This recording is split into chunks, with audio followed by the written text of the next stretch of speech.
బెల్లం కొబ్బరి రెసిపీ అండి. బెల్లం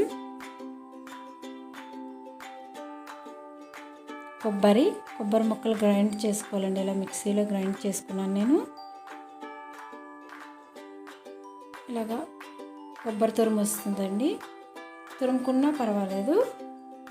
చూడండి, కప్పున్నర కొబ్బరి తురుము అయితే కప్పుడు బెల్లం అండి.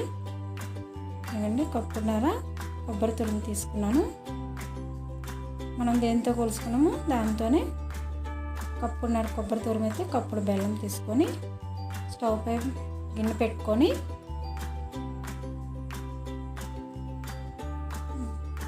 గిన్నెలో బెల్లం తురుము వేసుకోవాలండి. కొంచెం వాటర్ వేసుకోవాలండి, బెల్లం తడిచేటట్టుగా వాటర్ వేసుకోవాలండి. ఎక్కువ వాటర్ వేసుకోకూడదండి, పాకం తొందరగా రాదు. చూడండి, వీడియోలో చూపించినట్టుగా కొంచెం వాటర్ వేసుకొని ఇలా కలుపుతూ ఉండాలండి. పాకం రావడానికి 10 మినిట్స్ పడుతుంది. చూడండి, మీడియం ఫ్లేమ్లో పెట్టుకొని ఇలా కలుపుతూ ఉండాలండి. తీగ పాకం వచ్చేంత వరకు కలపండి.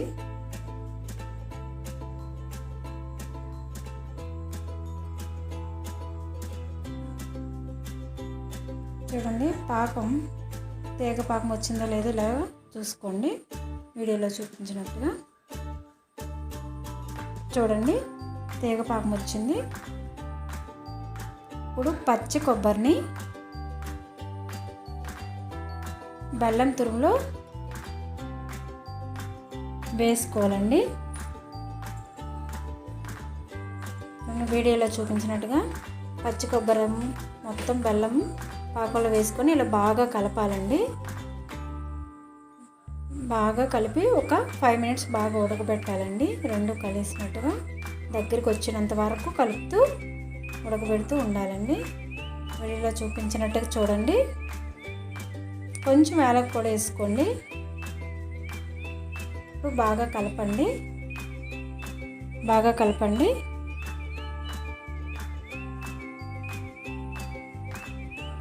ఇలా కలుపుతూ ఉంటే దగ్గరికి పడింది చూడండి.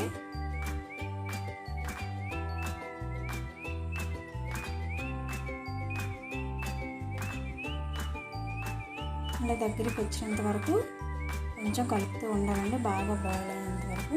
ఇప్పుడు కొంచెం ఉండొస్తుందో లేదో చూసుకోవాలంటే ఒక ప్లేట్లో చిన్న ముద్దని తీసుకోవాలండి. తీసుకొని వాటర్లో చేయి తడిపి ఇలా చుడితే ఉండొచ్చిందో లేదో మనకు తెలిసిపోతుందండి. చూడండి, వచ్చేసింది. చూడండి, బెల్లం కొబ్బరి ఉండ రెడీ అయింది. చూడండి, వీడియోలో చూపించినట్టుగా. ఇప్పుడు ఒక ప్లేట్లో మొత్తం తీసుకోండి. ఆ ముద్దనంతా ఒక ప్లేట్లో తీసుకొని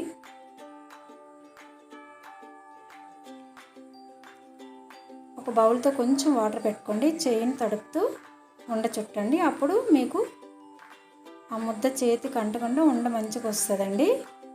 చూడండి,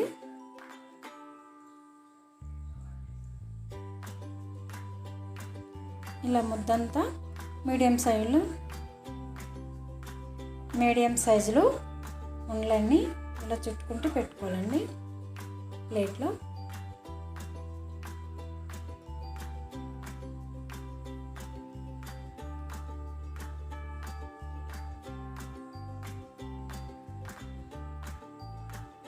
అన్నీ చుట్టుకున్నామండి. చూడండి, కొబ్బరి ఉండలు రెడీ అయ్యాయి.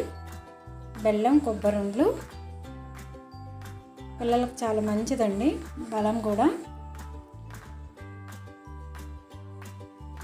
చూడండి.